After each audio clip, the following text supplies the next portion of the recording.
Welcome to chemistry planet. आज की इस वीडियो लेक्चर में हम डिस्कस करने वाले हैं आयोनाइजेशन चेंबर या आयोनाइजेशन काउंटर। इस वीडियो लेक्चर में हम ये भी देखेंगे कि आयोनाइजेशन चेंबर या आयोनाइजेशन काउंटर बाकी काउंटर्स से कैसे डिफरेंट है, जैसे गीगर म्यूलर काउंटर या प्रोपोर्शनलिटी काउंटर से ये कैसे डिफरेंट है। आयोनाइजेशन चेंबर्स बहुत ही इंपॉर्टेंट चेंबर्स हैं या काउंटर्स हैं जिनको हम यूज़ करते हैं टू आइडेंटिफाई या to determine the intensity of a particular ionising radiation like alpha rays, beta rays या गामा रेज या एक्स रेज। और यहाँ पे वही रेडिएशंस डिटेक्ट हो सकते हैं, डिटरमाइन हो सकती है, उनकी इंटेंसिटी डिटरमाइन की जा सकती है जो रेडिएशंस आयोनाइजिंग हो, यानी जो गैस को आयोनाइज कर सके। जैसे अल्फा पार्टिकल्स ये चार्जड पार्टिकल्स होते हैं और ये गैस को इजीली आयोनाइज कर सकते हैं। बीटा रेज भी चार्ज रहते हैं लेकिन इन पे एक ही नेगेटिव चार्ज रहता है और ये थोड़ा सा कम आयोनाइज करते हैं, और गामा रेज बहुत ही कम आयोनाइजेशन कर सकते हैं। और इसके बेसिस पे हम ये भी देख सकते हैं कि जो रेडिएशन आ रही है, यानी जो रेडिएशन काउंटर में एंटर हुई, वो कौन सी रेडिएशन है। तो ये सब चीज़ें हमें यहाँ पे पता चल सकती हैं। और इसको समझने के लिए सबसे पहले हम इसे डायग्राम को समझते हैं। जो डायग्राम दी गई है यहाँ पे, ये डायग्राम एक फ्लो डायग्राम है या मैं बोलूँगा एक रफ डायग्राम है आयोनाइजेशन चेंबर का। आयोनाइजेशन चेंबर में एक मेटेलिक ट्यूब रहता है जो एक तरफ से ओपन रहता है और इसमें एक माइका विंडो रहता है, थिन माइका विंडो यहाँ पे रहता है। और इस ट्यूब के अंदर और एक वायर डाली रहती है, मेटेलिक वायर, जो इससे अलग की जाती है, यानी ये मेटल सिलेंडर के टच में नहीं आना चाहिए, इसलिए हम यहाँ पे इसको इंसुलेटर से अलग कर देते हैं। और इस ट्यूब को और इस मेटेलिक वायर को हम जोड़ देते हैं एक बैटरी के साथ। नेगेटिव एंड ऑफ बैटरी जो रहता है वो हम जोड़ देते हैं इस मेटेलिक सिलेंडर के साथ में। दैट मीन्स ये जो मेटेलिक सिलेंडर है ये एक्ट करता है एज कैथोड, और जो ये बीच में वायर है यहाँ पे इंसर्ट की गई है ये एक्ट करता है एज एनोड। तो ये एनोड है, यानी ये पॉजिटिवली चार्ज रहता है। और इसको हम जोड़ देते हैं एक मीटर के साथ में या एक काउंटर के साथ में। अब इस गैस में इस मेटेलिक सिलेंडर में या इस चेंबर में भर दी जाती है एक गैस। ये कोई भी गैस हो सकती है लेकिन गैस इनर्ट होनी चाहिए जो रिएक्ट ना करे। जैसे नाइट्रोजन गैस भर सकते हैं हम, CO2 या एर्गॉन गैस, या सिंपली एयर भर सकते हैं एटमॉस्फेरिक प्रेशर से थोड़ा सा कम या उसके बराबर भी हो सकता है, ठीक है। और यहाँ पे जो वोल्टेज लगाई जाती है वो कम वोल्टेज लगाई जाती है, वो 100 to 500 वोल्ट के बीच में रखा जाता है, ठीक है। अब देखो ये माइक्रो विंडो के सामने वो मटेरियल रखा जाता है जिस मटेरियल से रेडिएशंस निकलती है, यानी रेडियो एक्टिव मटेरियल। यहाँ से जब रेडिएशन निकलती है तो ये रेडिएशन किसी भी गैस मॉलिक्यूल के साथ में, जो इस चेंबर के अंदर गैस मॉलिक्यूल्स हैं, उसके साथ में टकरा के उसको आयोनाइज करता है। आयोनाइज मतलब उससे वैलेंस इलेक्ट्रॉन निकलता है, तो इलेक्ट्रॉन अलग और अंदर का जो पॉजिटिव आयन है वो अलग। अब यहाँ पे हमने वोल्टेज दे दी है, तो ये positive ion will move towards negative electrode यानी कैथोड, और electron will move towards this positive wire या एनोड।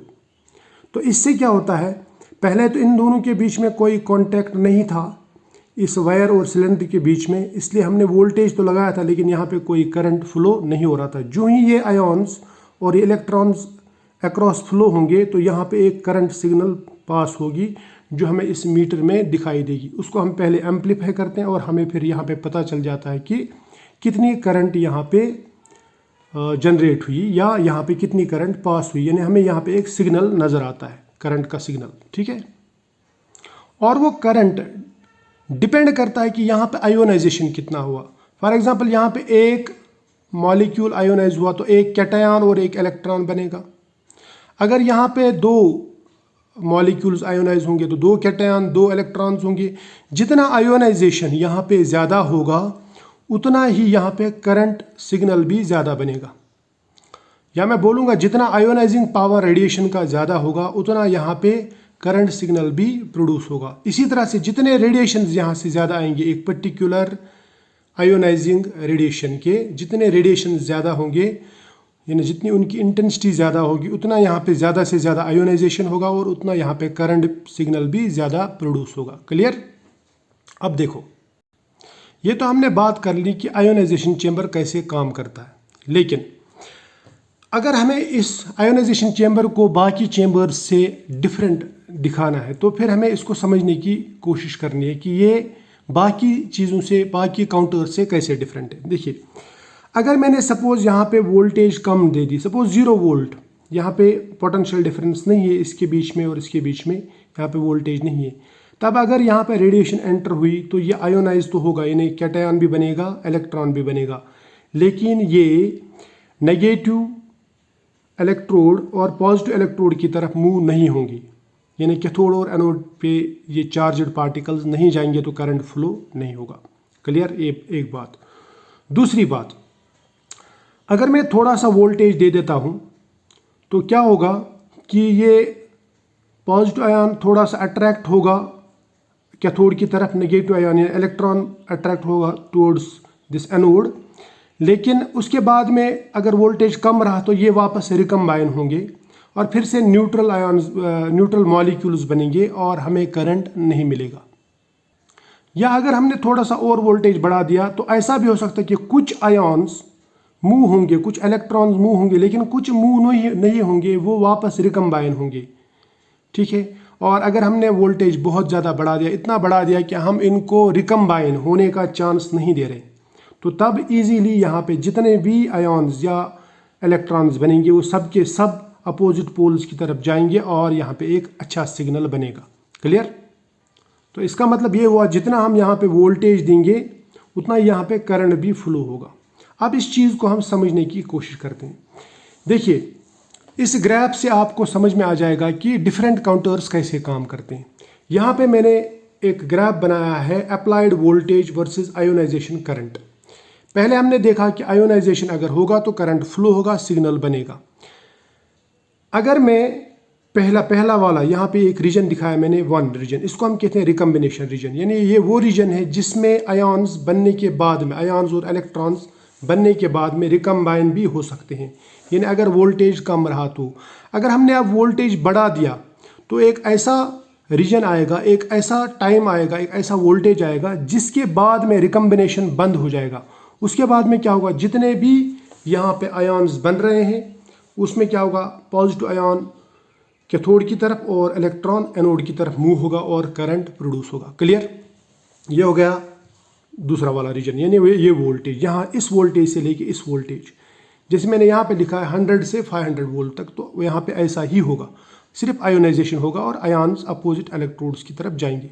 लेकिन अगर मैंने वोल्टेज और बढ़ा दिया, एक्स्ट्रा वोल्टेज, तो तब यहाँ पे और एक रीजन आता है जिसको हम कहते हैं थर्ड रीजन, या जिसे हम कहते हैं प्रोपोर्शनल रीजन। हमारा जो काउंटर है, आयोनाइजेशन काउंटर, वो इस रीजन में काम करता है, यानी जहाँ पे सिर्फ आयोनाइजेशन हो बस।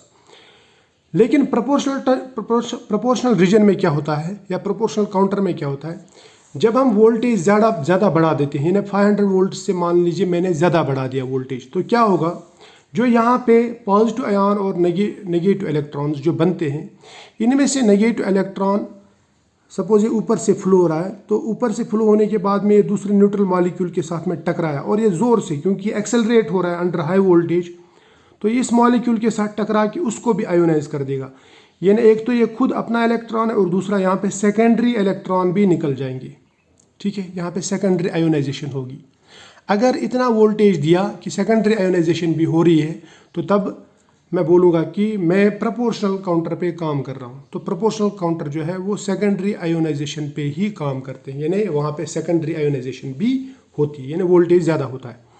अब अगर हमने वोल्टेज ज़्यादा बढ़ा दिया, उससे भी ज़्यादा, यानी इस रीजन से भी ज़्यादा, थर्ड रीजन से ज़्यादा, तो हम फोर्थ रीजन में जाएंगे। इसको हम कहते हैं मल्टीप्लिकेशन रीजन, यानी जितनी आप वोल्टेज बढ़ा देंगे उतना यहाँ पे जो इलेक्ट्रॉन्स बने थे, प्राइमरी इलेक्ट्रॉन्स जो पहली बार बने थे रेडिएशन की वजह से, यहाँ पे ये इलेक्ट्रॉन्स फर्दर आयोनाइजेशन करते जाएंगे और यहाँ पे सेकेंडरी आयोनाइजेशन के बाद में टर्शियरी आयोनाइजेशन भी हो जाएगी।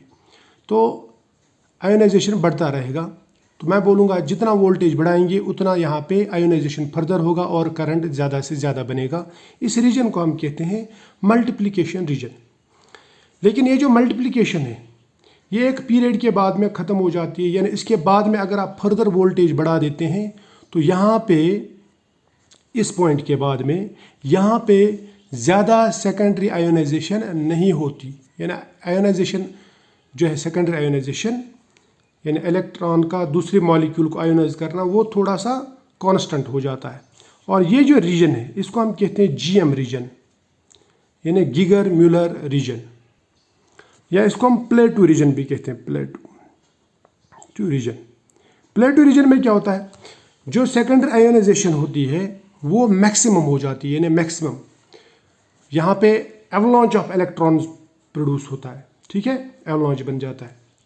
तो ऐसा अगर हो गया तो यहाँ पे कोई भी रेडिएशन आ जाए उससे कोई फर्क नहीं पड़ता, चाहे अल्फा पार्टिकल आए, बीटा पार्टिकल आए, या कोई गामा रे आए, उससे कोई फर्क नहीं पड़ता, क्योंकि यहाँ पे हमने इतना वोल्टेज दिया है कि जो भी प्राइमरी आयोनाइजेशन होता है उस प्राइमरी आयोनाइजेशन के बाद में फर्दर आयोनाइजेशन होते रहता है और मल्टीप्लिकेशंस बढ़ती रहती है, और यहाँ पे एक एवलांच ऑफ इलेक्ट्रॉन्स आ जाता है, यानी कास्केड इलेक्ट्रॉन्स, सेकेंडरी इलेक्ट्रॉन्स, जिससे हमें ये नहीं पता चलता कि रेडिएशन कौन थी, सिर्फ करंट पता चलता है, लेकिन स्ट्रॉन्ग सिग्नल बनता है, ठीक है। ये हो गया गीगर मिलर काउंटर। तो इस पे ये इस रीजन में काम करता है। उसके बाद में लास्ट पे आता है और एक रीजन, इसको हम कहते हैं कंटिन्यूअस डिस्चार्ज रीजन, यानी 6th रीजन। ये वो वाला रीजन है, इसमें आप यहाँ से रेडिएशन दो या मत दो, आपने वोल्टेज अगर बढ़ा दिया तो इतना ज़्यादा वोल्टेज हो जाता है कि ये मॉलिक्यूल उसको खुद ब खुद आयोनाइज कर देता है। यहाँ से रेडिएशन आए या ना आए उससे कोई फ़र्क नहीं पड़ता, ये वोल्टेज ही इतना ज़्यादा है कि ये गैस को खुद ब खुद आयोनाइज कर देता है, सेल्फ आयोनाइजेशन कर देता है, और यहाँ पे करंट पास होती है, ठीक है। तो ये था डिसकंटिन्यूअस डिस्चार्ज रीजन, ये हमारे काम का नहीं है, इसमें हम कोई भी डिटेक्शन नहीं कर सकते। तो आई होप आपको आयोनाइजेशन चेंबर इसका प्रिंसिपल समझ में आया होगा, और ये आयोनाइजेशन चेंबर बाकी चेंबर से कैसे डिफरेंट है ये भी समझ में आया होगा। तो मिलते हैं नेक्स्ट वीडियो में, तब तक के लिए बाय।